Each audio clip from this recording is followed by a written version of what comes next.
అందరికీ నమస్కారం. నేను మీ గోపాల్ అయ్యంగార్. శ్రీమతి రామానుజాయ నమః. 20వ తారీఖు ఏప్రిల్ నెల 2025 నుంచి 26వ తారీఖు ఏప్రిల్ నెల 2025 వరకు, అంటే ఆదివారం నుంచి శనివారం వరకు, పూర్వాషాఢ నక్షత్రం నుంచి ఉత్తర భాద్ర నక్షత్రం వరకు, సప్తమి తిథి నుంచి త్రయోదశి తిథి వరకు వార ఫలాలు ఎలా ఉందో ఈరోజు మనం తెలుసుకుందాం. ఈ వారం గ్రహస్థితి, సూర్యుడు మేషరాశిలో ఉచ్చస్థితిలో మండిపోతున్నాడు. అలాగే గురువు వృషభ రాశిలో సంచరిస్తున్నారు. కుజుడు కర్కాటక రాశిలో ఉన్నారు. అలాగే కేతువు కన్యా రాశి సంచారము, చంద్రుడు ధనుసు, మకరం, కుంభం, మీనం వరకు ప్రయాణిస్తున్నారు. మీనరాశిలో 4 గ్రహాలు అంటే బుధుడు, శుక్రుడు, శని, రాహు 4 గ్రహాలు సంచరిస్తున్నాయి. ఈ గ్రహ స్థితిని బట్టి ఈ వారం 12 రాశులకు ఎలా ఉందో తెలుసుకుందాం. మీరందరూ ఈ గ్రహస్థితి అంటే ఈ వారానికి సరిపోయే విషయమే కాకుండా మీ జీవితానికి సంబంధించినటువంటి విషయాలు, అంటే మీరు పుట్టినటువంటి సమయాన్ని బట్టి లేదా మీ పేరుని, ముఖాన్ని, చేతి రాతల్ని బట్టి మీకు 55 పేజీల జాతకం రెడీ అవుతుంది. మీతో ఆ జాతకాన్ని 15 నిమిషాలు వివరంగా మీతో చెప్పటం, రికార్డు చేయించటం, ఆ తర్వాత మీకు ఉన్నటువంటి ఏ సమస్యకైనా సరే సింపుల్గా పరిహారాలు చెప్పటం, మీ జాతకాన్ని పీడిఎఫ్ చేసి 58 పేజీలు మీకు పంపడం, అలాగే ఆ సింపుల్గా చెప్పే పరిహారాలు కూడా చాలా సింపుల్గా ఉంటాయి. కాబట్టి మన ఛానల్ పేరు thesimple.astrologer.com అని పెట్టుకున్నామండి. దయచేసి మీరందరూ ఈ ఛానల్ని సబ్స్క్రైబ్ చేయడం మర్చిపోవద్దు. జాతకం వరకు నన్ను కాంటాక్ట్ చేయండి. మీ గోపాల్ అయ్యంగార్. గురుదక్షిణ ఉంటుంది, ఎలా పే చేయాలో చెప్తాను.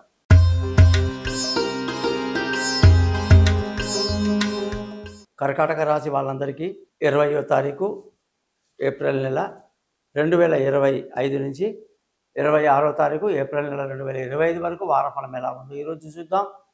కర్కాటక రాశికి అధిపతి చంద్రుడు. చంద్రుడి యొక్క స్థితి ఇప్పుడు ధనుసు రాశి, మకర రాశి, కుంభరాశి ఇలా వెళ్తుంది. కాబట్టి ప్రతి గతి మారుతున్నప్పుడు ఈ రాశి వాళ్ళకి మార్పులు ఎక్కువగా కనిపిస్తాయి. మొదట సోమ మంగళవారాలు ఆరోగ్యం పట్ల శ్రద్ధ వహించడం, శత్రువుల మీద కన్నేసి ఉంచటం, రుణ బాధల నుంచి బయటపడడానికి ట్రై చేయటం. బుధ గురువారాలు భార్యాభర్తల మధ్య సంతోషం, ఆనందం, పార్ట్నర్షిప్ కలిసి రావడం, పెళ్లి కాని వాళ్ళకి పెళ్లి కుదరడం, ఎన్నో కొత్త విషయాలు, మంచిది. మళ్ళీ అష్టమ చంద్రుడు, కుంభరాశిలో శని చంద్రుడు ఉంటే అష్టమంలో వచ్చాడు కాబట్టి మానసిక వికారాలు, టెన్షన్లు, లేనిపోని గొడవలు, మాటలు ఎక్కువ, ఆలోచనలు ఎక్కువ, ఇవన్నీ చంద్రుడి యొక్క స్థితిని బట్టి ఉంటాయి. చంద్రుడిని ఎప్పుడైనా మనం వారఫలం చేసేటప్పుడు, దినఫలం చేసేటప్పుడు అతను అమావాస్య వైపు వెళ్తున్నాడా, పౌర్ణమి వైపు వెళ్తున్నాడా అనేది గమనించాలి. ఇప్పుడున్న చంద్రుడు అమావాస్య వైపు వెళ్తున్నాడు కాబట్టి రాను రాను చంద్రుడి బలం తగ్గుతుంది. మనిషిలో కూడా మార్పులు వస్తాయి. కర్కాటక రాశి వాళ్ళు సోమవారం ఉన్నట్టు మంగళవారం ఉండరు, మంగళవారం ఉన్నప్పుడు బుధవారం ఉండరు, బుధవారం ఉన్నప్పుడు శుక్రవారం, ఇలా ఏ రోజుకి ఆ రోజు మార్పులు వస్తుంటాయి. కాబట్టి ఈ రాశి వాళ్ళు చంద్రుడి యొక్క పరిహారాలు చేసుకోవటం, స్థితి ప్రజ్ఞత కలిగి ఉండి ఎప్పుడు ఒకేలాగా ఉండాలంటే ఏం చేయాలో కూడా నేను చెప్తాను. నన్ను కాంటాక్ట్ చేయండి. ఈ వారంలో మాత్రం ఈ విధంగా 2 రోజులకు మార్పులు ఎక్కువ ఉన్నాయి. 6వ ఇల్లు, 7వ ఇల్లు, 8వ ఇల్లు, అష్టమ ఇల్లు కాబట్టి జాగ్రత్తగా ఉండాలి. ఈ వారంలో విందులు వినోదాలు పాల్గొంటారు, సంతోషంగా ఉంటారు, ఆనందంగా ఉంటారు, తీపి, చేదు, వగరు, రుచి అన్నీ చూస్తారు. ఈ వారంలో ధన ఆదాయం విపరీతంగా ఉంది. మంచి ధన ఆదాయం పెరగడం వల్ల కుటుంబ సంతోషం చాలా బాగుంటుంది. శత్రువులు మిత్రులవుతారు. కుటుంబంలో ఆనందం వెల్లివిరుస్తుంది. ఎక్కడ డబ్బులు అక్కడ రావటం మీకు ఎంతో ఆనందాన్ని కలిగిస్తుంది. కుటుంబ సంతోషం బాగుండడం వల్ల పిల్లల చదువులలో బాగుంటాయన్నమాట. బంధువుల, స్నేహితుల సహాయ సహకారాలు ఈ వారంలో మనకి పెద్దగా లభించినప్పటికీ మానసిక స్థైర్యాన్ని బాగా కలిగి ముందుకు వెళ్ళిపోతూ ఉంటాం. ఈ వారంలో సోదరులతో కానీ బంధువులతో కానీ విరోధాలు పెట్టుకోవద్దు. విలువైన వస్తువులు, భూములు, ఇల్లు, వాహనాలు, అనేక రకాల ప్రాపర్టీస్ కొనడానికి ఎంతో అనుకూలంగా ఉంది. తల్లి స్థానం బాగుంటుంది. ముఖ్యంగా ఈ వారంలో తల్లి అనుగ్రహం వల్ల విలువైన వస్తువు సంపాదించుకుంటారు. సంతానం విషయానికి వస్తే ఎంతో ఆనందాన్ని కలిగి ఉంటారు. పిల్లలు లేని వాళ్ళకి పిల్లలు కలుగుతారు, శుభవార్తలు అందుకుంటారు, తెలివైన నిర్ణయాలు తీసుకుంటారు. పిల్లల యొక్క భవిష్యత్తు గురించి ఆలోచిస్తారు. వాళ్ళ చదువుల గురించి, వాళ్ళ విదేశీ యానాల గురించి, విదేశీ చదువుల గురించి, యూనివర్సిటీలో వాళ్ళ సీటు గురించి, వాళ్ళ సబ్జెక్ట్ గురించి అన్నీ ఆలోచిస్తారు. అన్నింటిలో సఫలీకృతం అవుతారు, శుభవార్తలు అందుకుంటారు, తెలివైన నిర్ణయాలు తీసుకుంటారు. ఆరోగ్యపరమైన విషయాల్లో జాగ్రత్తలు తీసుకోవాలి. శత్రువులు మిత్రులు అవుతారు. జాగ్రత్తగా ఉంటే మంచిది. భార్యాభర్తల మధ్య చక్కటి సైతి కలిగి సంతోషంగా ఆనందంగా గతంలో ఉన్న లేని విధంగా ఎంతో ఆనందంగా కష్టాలన్నీ తొలగిపోతాయి. దూరంగా ఉన్న భార్యాభర్తలు కలిసి ఉంటారు. ప్రేమికులకు చాలా అనుకూలంగా ఉంది. ఎన్ని రోజులుగా పెద్దలు ఒప్పుకొని పెళ్లికి ఇప్పుడు ఒప్పుకునే అవకాశాలు అన్ని జంటలకి కనిపిస్తూ ఉన్నాయి. పార్ట్నర్షిప్లో వ్యాపారం కలిసి వస్తుంది. పెళ్లి కాని వాళ్ళకు పెళ్లి కుదురుతుంది. అదృష్టం కానీ చూసుకుంటే కర్కాటక రాశి వాళ్ళకి మంచి అదృష్టం ఉంది. తండ్రి, పెద్దలు, మామగారు, అత్తగారు, పెద్దవాళ్ళ యొక్క సహాయ సహకారాలు బాగా లభిస్తాయి. వాళ్ళ ఆశీస్సు వల్ల అన్ని పనులు సాధించుకుంటారు. ఎటువంటి ఇబ్బంది లేదు.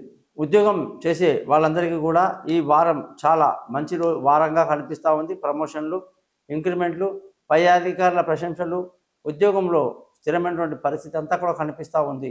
ఈ రాశి వాళ్ళకి కొత్త ఉద్యోగంలో అవకాశాలు, ఉన్న ఉద్యోగంలో ప్రమోషన్లు, ఇంక్రిమెంట్లు, విదేశాలకు వెళ్ళే అవకాశాలు, వీసాలు మంజూరు అవ్వటాలు, ఇంటర్వ్యూలు సక్సెస్ అవ్వడం వల్ల మంచి రోజు ఎప్పుడు వస్తుందా, ఎప్పుడు జాయిన్ అవుదాం అనేటువంటి ఆలోచనలు, డిస్కషన్స్ కూడా బాగుంటాయి. కర్కాటక రాశి వాళ్ళకి వ్యాపార పరంగా ఈ వారం చాలా బాగుంది. ఫుడ్ ఇండస్ట్రీ కానీ అనేక రకాల ఇండస్ట్రీలో ఉన్న వాళ్ళందరికీ ఎంతో ఆనందాన్ని కలిగించేటువంటి వార్తలు, గొప్ప లాభాలతో ఈ వారం అంతా గడుస్తుంది. కొత్త వ్యాపారంలో పెట్టుబడికి ముందుకు వస్తారు. ఖర్చుల విషయానికి వస్తే ఈ వారం ఖర్చులు అధికంగా ఉంటాయి. కర్కాటక రాశి వాళ్ళందరికీ కూడా నేను చెప్పేది ఒకటే, పునర్వసు 4వ పాదం, పుష్యమి మొత్తం 4 పాదాలు, ఆశ్లేష మొత్తం 4 పాదాలు ఇందులో ఉంటాయి. అయితే గురు మహాదశ, శని దశ, బుధ దశలో పుట్టుంటారు. ఈ దశ నుంచి మనం కేతు దశని ఎదుర్కోవడం ఎలా, చాలా డేంజర్ అయినటువంటి కేతు దశ చాలా దగ్గరలో ఉంటుంది. దానివల్ల చదువులు పాడవుతాయి, మానసిక వికారాలు ఎన్నో ఉంటాయి, ఎన్నో రకాలైనటువంటి తప్పుడు నిర్ణయాలు తీసుకుంటారు.